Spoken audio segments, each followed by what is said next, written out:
Manusia, hewan maupun tumbuhan, sebagai makhluk hidup, kita perlu oksigen untuk hidup.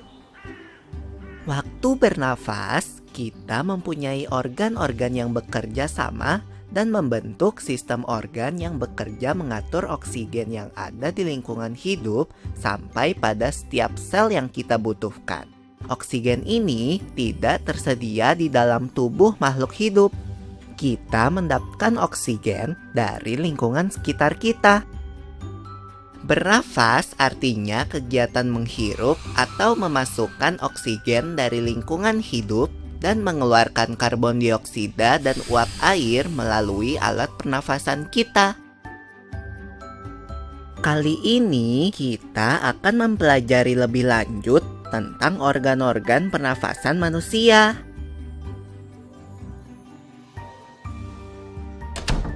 Lula, kamu tahu enggak kalau alat pernafasan kita terdiri atas hidung, pangkal tenggorok atau laring, batang tenggorok atau trakea, cabang batang tenggorok atau bronkus, dan paru-paru. Iya, Pipo. Melalui lubang hidung, udara mendapatkan jalan keluar dan masuk ke dalam tubuh kita. Tapi selain itu, udara juga dapat keluar masuk melalui mulut loh. Namun, jika kita bernafas menggunakan hidung, akan lebih baik loh, Pipo. Karena terdapat lendir dan rambut-rambut halus. Rambut-rambut halus ini berfungsi untuk menyaring udara yang mengandung debu, kotoran, dan kuman penyakit. Benar sekali, Lula. Selaput lendir berfungsi untuk mengatur suhu udara yang akan masuk ke paru-paru dan mengatur kelembapan udara agar sesuai dengan kelembapan tubuh. Hidung juga jalur yang langsung terhubung dengan alat pernafasan berikutnya, yaitu tenggorokan. Tenggorokan merupakan alat pernafasan manusia yang kedua. Pada tenggorokan terdapat laring atau pangkal tenggorok dan batang tenggorok atau trakea. Pada bagian dalam dinding batang tenggorok terdapat selaput lendir dan rambut-rambut halus yang selalu bergetar yang berfungsi menghalangi benda-benda asing yang akan masuk ke paru-paru. Pernahkah kalian tersedak? Kamu pernah enggak, Lula? Pernah banget, Pipo. Itu kenapa ya, by the way? Tersedak merupakan gerak refleks untuk mengeluarkan kembali benda atau makanan yang masuk ke saluran pernafasan. Oh, aku tahu. Gerak refleks adalah gerak cepat dan otomatis yang menanggapi rangsangan dari luar organ kan? Iya, Lula. Kemudian pangkal tenggorok yang disebut juga laring menghubungkan hidung dengan batang tenggorok atau yang biasa disebut trakea. Pada ujung trakea terdapat bronkus, yaitu percabangan yang menghubungkan trakea dengan paru-paru kiri dan kanan. Paru-paru terletaknya di dalam rongga dada kan, Pipo? Jika kita menghirup udara, maka udara masuk ke paru-paru. Lalu kemana lagi ya? Melalui bronkus menuju cabang dari bronkus yang disebut bronkiolus dan berujung pada gelembung paru-paru yang juga disebut dengan alveolus. Pada alveolus ini kan yang terdapat pembuluh darah, di mana terjadi pertukaran gas oksigen dengan karbon dioksida.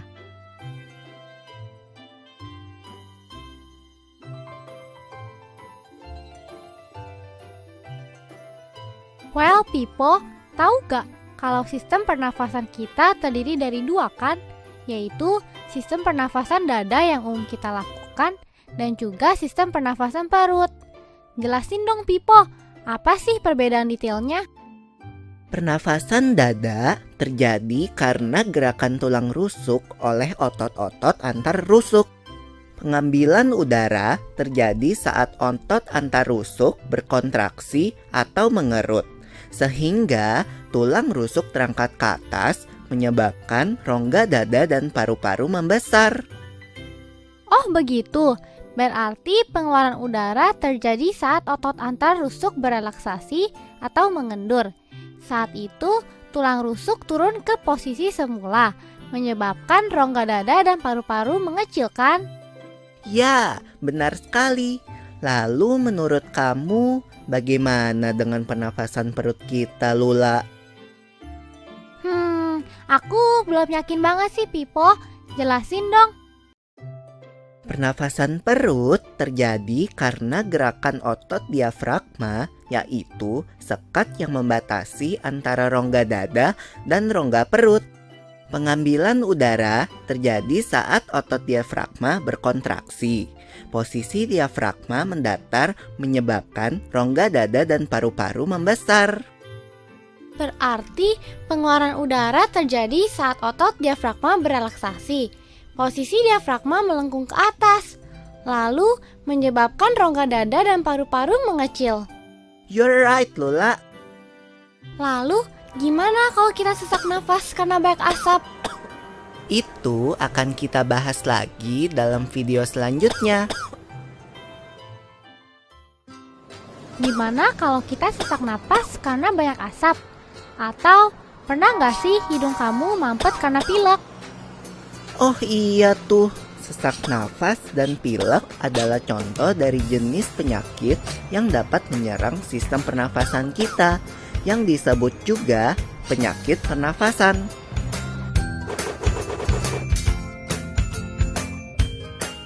Kalau penyakit pernafasan, itu kan ada influenza, TBC, apalagi ya? Ada juga bronkitis dan pneumonia, Lula.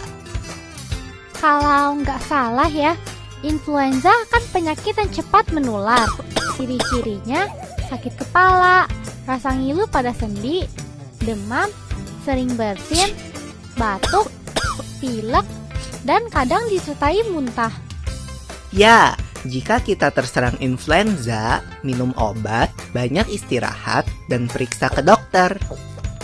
Kata ibuku, dapat dicegah juga dengan minum air hangat, beristirahat, dan minum vitamin C. Lalu, hati yang gembira juga bisa jadi obat yang mujarab loh. Wah, mantap! Tapi beda loh dengan flu burung. Flu burung disebabkan oleh virus yang hidup di saluran pencernaan unggas seperti ayam.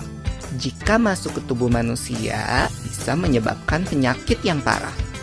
Iya, virus ini menular ke kita kalau bersentuhan langsung dengan unggas yang terinfeksi, atau kita menghirup udara yang berasal dari kotoran unggas yang mengering dan terbawa angin.